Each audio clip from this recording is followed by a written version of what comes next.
बात करेंगे कुरम की सूरत हाल की और आपको बताएं कि खैबर पख्तूनख्वा हुकूमत ने कुरम में शर पसंद अनासर के खिलाफ बिला तफरीक कार्रवाई करने का फैसला कर लिया है। कुरम सूरत हाल पर अहम इजलास में इत्तेफाक किया गया कि मुतासरा इलाकों में मौजूद चंद शर पसंदों के खिलाफ कार्रवाई नागुज़ीर हो चुकी है। खैबर पख्तूनख्वा हुकूमत गुज़िश्ता 3 माह से कुरम में अमन बहाल करने की कोशिश कर रही है। अमन मुआहदे पर कानून और पश्तून रिवायत के मुताबिक अमल दरामद कराया जाएगा।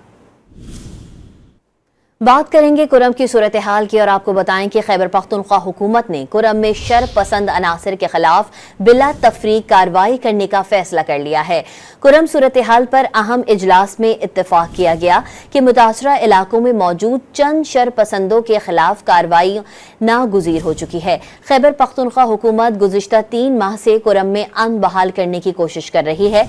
अमन मुआहदे पर कानून और पश्तून रिवायत के मुताबिक अमल दरामद कराया जाएगा।